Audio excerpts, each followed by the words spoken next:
Redemption is a concept that has existed throughout history, philosophy, and storytelling, yet its definition remains elusive. Some believe it's about making amends for past wrongs, while others argue that redemption is a deeply personal journey, one that does not require forgiveness from others to be valid. But if redemption is personal, does it still count if society refuses to acknowledge it?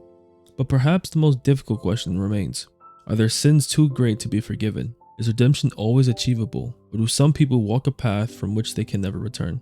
What better way to start this discussion than with the Prince of all Saiyans himself? Vegeta presents a different kind of redemption arc, one in which the weight of past sins never truly disappear. As a Saiyan warrior, Vegeta was once ruthless, taking pride in destruction and conquest. Even when he begins fighting alongside Earth's defenders, he does not actively seek redemption, he simply adapts to a new life. However, despite his change in behavior, his past remains an unspoken shadow over him.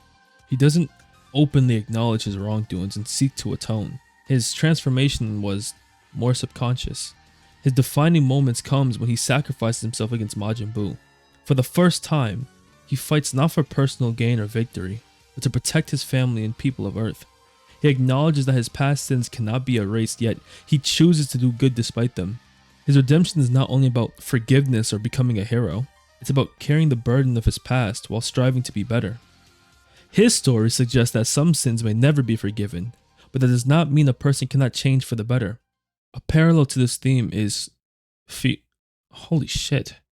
I don't know how to pronounce this guy's name. It's like German or something. It's Fyodor, that part's easy, but it's Fyodor Dostoevsky, Crime and Punishment, which follows, oh shit, Raskolnikov,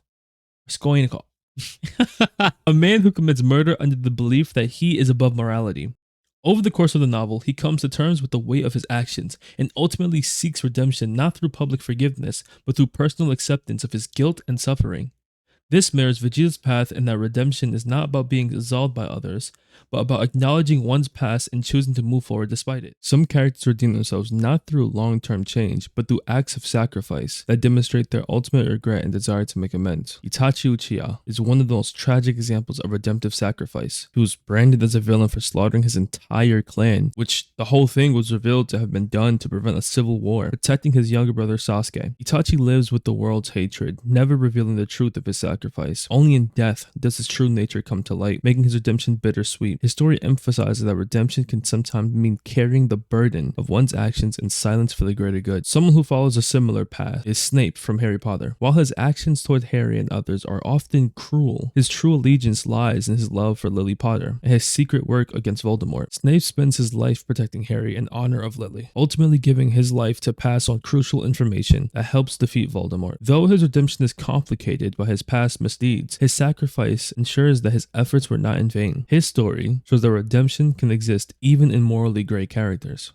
Jinx is a character whose path to redemption is unconventional, defined by trauma, manipulation, and fractured identity. Unlike characters who seek explicit atonement, Jinx's redemption is gradual and driven by actions rather than words. Her transformation is rooted in internal conflict, torn between the girl she was, the person she became, and who she ultimately chooses to be by the climax of Arcane Season 2. Throughout Arcane Season 1, Jinx's identity is deeply fractured. She seeks Vi's approval, but also fears her rejection. Her loyalty to Silco is built on dependence rather than true trust, and she constantly struggles between wanting to be loved and fearing she will only bring pain. The dinner table scene in the finale represents the culmination of this struggle. She is forced to choose between her past and her present. In a desperate attempt to reclaim control, she kills Silco, but in doing so, she fully embraces Jinx, severing any hope of immediate reconciliation. Now, since then, Season 2 introduces Isha, who represents something Jinx has never truly had, an unconditional connection that is neither based on manipulation nor past regrets. Think of it as a fresh new start. Isha treats Jinx as an individual, not as the broken powder or the chaotic Jinx. This relationship changes her worldview, forcing her to reconsider her identity. Jinx's redemption begins subtly, not through words of regret, but through her actions. She starts making choices that align with her original self, Powder, rather than the destructive identity Silco molded her into. When she helps Vi, after discovering Vander is still alive, it marks a crucial shift. She no longer acts purely in self-interest or out of fear of abandonment. Instead, she chooses to protect rather than destroy. She was healing, moving towards a new life where for the first time she wanted to build something that could last forever. This is until Isha's death. It was heartbreaking. It was truly, and I say this with the utmost confidence, one of the most helpless and heartbreaking scenes ever. It was one of those scenes that just make you ask, why? I'm telling you, these creators need a hug, seriously. Like, they're definitely depressed and just want us to feel what they've been feeling. Like, anyways, back on track. This broke Jinx.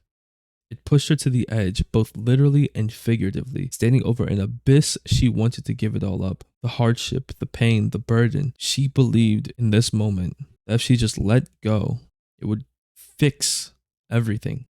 She wanted everyone to let her go because in her eyes, she was cursed to be nothing more than a Jinx until Echo helps her see herself for what she is. There isn't a way to undo the past. However, she has to live with it. It doesn't mean you can't build something new. From this point, Jinx stopped denying herself her much needed redemption. She pushed the voices out and listened to herself for once, becoming the hero of Zaun and saving Piltover. And like a cherry on top, she risks it all to save her sister in the end, coming full circle. I get chills just thinking about it. You know, I may as well make a video on Arcane instead of talking about it here. If you couldn't already tell, it's easily my top 5 series of all time, and I'm sad it came to an end. Hopefully, we get something to scratch that Arcane itch in the back of our heads. Now, back on track. Endeavor's redemption arc is unique because it questions whether redemption can be genuine if it's a self-driven interest. As the number 2 hero, he was a powerful yet abusive figure, treating his family with cruelty in his pursuit for strength. When All Might retires, Endeavor is forced into the role of the number 1 hero, and with it comes a newfound desire to be better. But is this desire born out of true regret or simply a need to maintain public image? Unlike others whose redemption is fueled by self-awareness, Endeavor's initial attempts at redemption seem a bit performative. His true challenge lies not in becoming a better hero, but in making amends with his family. His son, Shoto Itadori, Todoroki, refuses to forgive him despite his efforts, showing that redemption does not guarantee absolution. This story mirrors the themes found in the Children's Hour, where a father longs for his children's love, but cannot ease the damage he has caused. Endeavor's arc forces us to consider whether redemption is valid if those we've hurt refuses to forgive us. Some wounds may never fully heal, leaving redemption as a lonely path rather than a triumphant one. Eren Yeager's story is one of tragic inevitability. At first, he seeks freedom from himself and his people, believing that the Titans are the true enemy. However, as he learns about the oppression of the Eldians by the outside world, his perspective shifts. He convinces himself that the only way to ensure his people's survival is through the complete annihilation of his enemies. This marks a turning point in his vision of redemption. Freedom at any cost leads him to justify mass destruction. Eren never makes an attempt to undo his action. Even after his death, the world remains divided over whether he was a savior or a monster. His story reflects historical figures such as Napoleon or Julius Caesar, whose legacies remain controversial. By refusing redemption, Eren focuses us to confront the difficult truth. Sometimes there is no redemption. Some actions are too great to be forgiven, and some paths lead only to destruction. His story challenges the very concept of redemption itself, asking whether it is truly achievable or merely an illusion. Personally, I don't think that. I did have a whole video on this before. If you do want to hear more about my take on Eren and his mindset and freedom, I advise you go watch that one. Link will be in the description. It's a really good video, trust me. I think you all will enjoy it. Anyways, I think despite what anyone can ever do, redemption is always on the table. The problem becomes that some people are so sick and twisted in their own ways and so prideful in their own abilities and self-worth that they believe that redemption is far from them or that they don't need redemption. The truth is, the biggest point I can make with redemption is from my Lord and Savior. Jesus Christ himself died on a cross for all of us to spread his word and his gospel. No matter what you've been through, no matter what you've done, there's always a chance to be redeemed. Through these stories, we see that redemption takes many forms. Some characters earn it through growth, others through sacrifice, and some never achieve it at all. Vegeta shows that it's possible even without forgiveness. Endeavor highlight the struggle between seeking redemption and actually achieving it. Eren, in contrast, raises the question of whether some paths are beyond saving. In the end, redemption is not a singular concept, but a spectrum. I mean, Jinx denies it entirely. It's not something that is easy to accept. The final question I leave you is Is redemption something a person can achieve, or is it something that can only be guaranteed by others? Perhaps in the end, redemption is not about whether the world forgives you, but whether you can live with the choices you've made. What do you think? I would love to know.